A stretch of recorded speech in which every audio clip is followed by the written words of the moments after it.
Hey everybody, this is Milesluigi welcoming you back to Let's Play Super Mario World, yeah! I have a guest today. Higsby, yeah! I have brought my good friend Higsby here to play some Spongecake on ice and some more Super Mario World. Yeah! Okay, wow, this is a very frozen Spongecake. This ROM hack has an obsession with Spongecake. Ooh, giant Goombas. Here we go. Yikes, these guys are all huge. What the heck do you have to eat to get that bag? How intriguingly strange. Alright, well, I was almost anticipating an auto-scrolling level, but I didn't get one. But what I actually wanted to ask you, Higsby, what is your experience with Super Mario World, yeah, if you have any? Oh, I have watched, it's actually one of the very first Let's Plays I watched on YouTube after the Let's Play of Super Mario Omega was of this game because someone else Let's Played it. And then I saw it, and then I thought it was pretty interesting because it was actually the first ROM hack I ever saw where you had to collect all of the dragon coins in each level, which I think this was released back in like 2009, so it's a pretty crazy thing for back then. Don't remind me that I've been going back every couple of parts to do that. Anyway, I really like my cape, so I'm just gonna try to keep it here. And let's see what else we got going in this level. Have you already forgotten about your butt, Mario? With such power, nothing poses a problem. Take back your dreams with the butt. Like, Mario's having dreaming problems, evidently, and they can all just be solved, especially since we're in a frozen level and we can just do that. Whee! Oh man. Whee! I didn't even need to use my cape there. I literally am just holding down and I keep going. Oh, I stopped. I stopped. There we go. But it's interesting that you would run into Super Mario World, yeah, kind of like your first Let's Play. I'll be perfectly honest, I'd never heard of this ROM hack till randomly JD was like, hey, I did this translation on this ROM hack. Do you want to play Milesluigi? And I'm like, sure. Well, you see, the person who played it was Raocow, and he's kind of known for playing ridiculous, weird Japanese ROM hacks, so that's kind of why he ran into it, I guess. Okay. Oh, fair point, yes. And I will admit, not to get too much into Raocow territory, but whenever I get stuck in a ROM hack, before I go YouTube audience, what am I missing? I'll usually try to search for a Raocow video. Though he tends to like upload like once every other day. Oh god, fishing boo. And doesn't do the best job organizing his videos, if I may say, honestly. Yeah, he puts them all on his site, but he doesn't have like playlists for some reason. It's kind of strange. It's been like that since 2009 when I found him, so I'm guessing it's only gotten worse since then. Alright, so our ghost house is 3 bottomless plates were, well, actually, we found a red Yoshi that can eat booze. Okay, this is awesome, and I died before I could even get my red Yoshi. No! Okay, here we go. Let's just hop right back into 3 bottomless pits. Here we go. So Mario's stuck in this ghost house that's all green and gooey. And like, if you were to advertise a ghost house to somebody, this would be the kind of ghost house that you would tell them about. You'd be like, well, you know the 3 bottomless pits. It's a ghost house. It has ghosts. It has tricks and traps. And you're going to die to fishing boo. Fishing boo. Ah, I still can't even dodge fishing boo. I need 20 souls. The one below. He'll be mine. Do I even dare? No. Door. Door. Okay, let's try this again, hopefully with a little bit less fiddling and fumbling around here. So, but if you could imagine a world ran by marketers, they would choose this ghost house to represent Ghost House, which... Oh, I did it again. That would be a royal pain in the butt. This would be like that ghost house on the block that if you called for an appointment to view a ghost house for sale, they'd take you through this one. we'll go with that. Yes, this is the ghost house that'd be on the real estate market. It's one of those ghost houses that whenever you're like choosing from a home contractor to build a house, wow, Yoshi hasn't become big yet. Okay, I've eaten more than 5 things, but Yoshi hasn't become big yet. So what? Do booze not count as a thing for Yoshi to eat? Oh, come on. Wow, I am doing awfully here. I need to actually step up my game a little bit. If you wanted to try and get Yoshi to grow quicker, you could jump on the Koopa Troopas and then eat the shellless Koopas to try and kind of increase Yoshi's eating. Assuming boos just count for nothing, that would actually be a good idea, because I kind of want the additional hit here.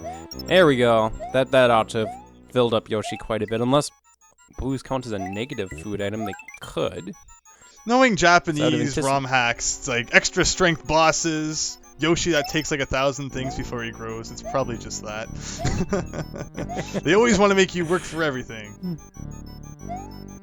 Work for everything. Ah, oh, wow, that Dragon Coin's gonna be a giant pain in the ass to get. I am not getting it right now. I'm gonna get that one off screen when I can just save state appears like crazy. That's just the straight truth of that Dragon Coin here. But otherwise, if this ghost house wasn't a ghost house, but it was instead a store, it would be the Walmart of Ghost House, you could say. Everything's on sale? Lower prices every day? Everything's on sale. Low prices every day. You're from Canada Land, Higsby. Are there Walmarts there? Oh, yes. Yeah, well, Walmart's kind of taking over, slowly killing off every small mom and pop shop in existence. So thank you for that. Okay. They are a royal pain in the ass. This is another yummy level. I'm curious if it actually has the title Soup or something like that. But anyway, we have this laser thing of doom. But it's not very doom-y. Does this generate cheap sheets? No, this puts us in water mode. Instantaneous water mode. Touch the fish blocks to grow gills and pass the stash gates to return to normal, such as life an amphibian plumber. Oh, okay, so these are stash gates. Okay. I've never heard of them referred to as stash gates before, but that sounds like something you would find in a Mario game. These are the stash gates. Every time you go through them, do items get cheaper and cheaper? That's a really good question. My train of thought actually was kind of leaning towards the fact that I've been recently playing Kirby Triple Deluxe, and there's a couple of levels like this, where if you go through a certain type of like laser beam, you actually lose your current power-up. Which then you usually go through a section of the level, and then at the end of it, you're giving it back. Kind of nifty like that, but here we go. Come on, get me the cape.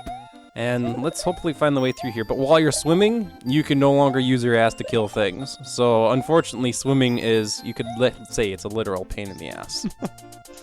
Because you can no longer use your ass. Wow, 4 Dragon Coins, finally a midway point, and swimming music, and buzzsaws underwater. Because, you know, running motors underwater makes a whole lot of sense. So does the bullet bills. Yeah, well, you're like swimming through space right now, I guess. I don't really know. Is it water, or are you just like, I don't know. Alright. I obviously can ground myself for the key. I might as well. Here we go. We got the quad bullet bills we got to deal with here, and hopefully we can make it through all of this. Oh, last Dragon Coin. I want to get it, and I want to not die.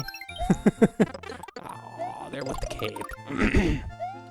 Here we go. Just gotta be really careful, and I think we'll be able to get the secret exit pretty quickly, though I'm probably gonna... Oh no, I didn't get hit there. Okay. And just slow and steady will win the race here. It's like I'm playing Super Smash Bros. One of the characters where you just have to be straight up patient with.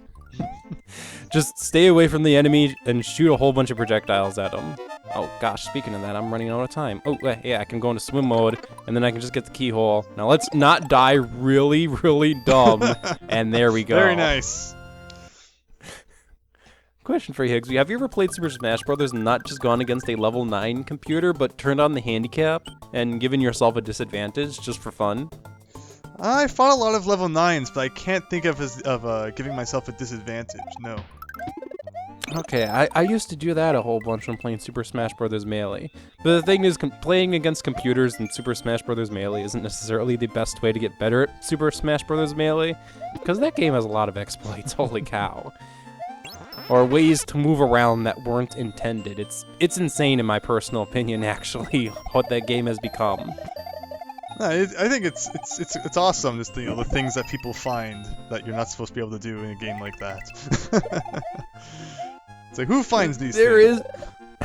I guess there is the one disadvantage being that there's a known select number of people who are scoffing at the new Smash Brothers game and are like, rah, we're not going to play the new Smash Brothers game because we're melee purelists and this game doesn't have all the cool fancy, I died, cool fancy tricks like the L canceling or the wave dashing. It's just like, but it has more characters and it's more fun, and the roster isn't really limited down to basically half the roster because the rest of the characters can't be used competitively.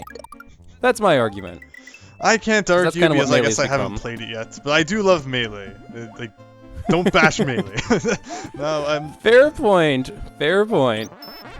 You got me there. Here we go. But I think this was originally stemming from the fact that I would play against level 9 computers and with some kind of form of a handicap just to make it even more fun. What if you had stayed up and gotten that thing to the left? Oh, that little map thing? This little map thing? I could probably just get a flight off to get it. Here we go. Huh. It's worth a 5-up. Ooh, I have a question for you, Higsby, since I asked this in the previous part. Evidently, Kudos Moons normally give you 3-ups, but I vaguely remember that sometimes they can give you 5-up in Super Mario World. Do you know more about that? In the original Mario World? Yeah. Nope. I don't believe. I know that the 5-up is programmed into the game. I think there's a Game Genie cheat that you can use to replace the 3-up moons, and instead they'll give you 5-ups, but I don't think there's any way in the normal game to get a 5-up. Okay. I know that if you do get a 5-up, the graphics for it are glitched, because they never really implemented it properly. But... Okay. Part of my childhood is just remembering someone telling me that the moons are either worth 3-up or 5-up. And I got one of those things in the past, and it was a 5-up. Oh, come on. I messed that up again. It was a 5-up, and I'm like, wait, couldn't you get 5-up in the original Super Mario World from a Kudos Moon somehow? And I was like, I need Higsby. Alright, thankfully we had a midway point, so I'm not going to jump cut quite yet. Grounding myself may not have been the best idea because I can stay to the top of the screen and stay relatively safe, especially when the buzzsaws don't spawn. We have our sideways M, or whatever you want to call these. I feel like I'm undergoing more Rorschach tests with all the line guides that are in the way, but I can swim faster with a block, or tofu, as the game likes to call it. Oh, I just realized because I'm swimming, I can get a cape from this. Ooh. Yes! Nice. It's a delicious cape. Here we go.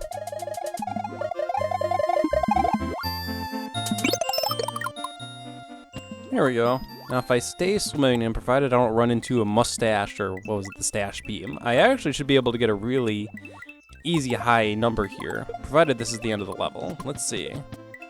You kind of hit that keyhole. That's actually a theme with this ROM hack so far, is that the keyholes are near the end of the level. Yeah. So it kind of stinks. Like, if it's well hidden near the end, I'm usually okay with that, but just dumping the keyhole, like a screen before the goalpost, has never been something I've been a big fan of.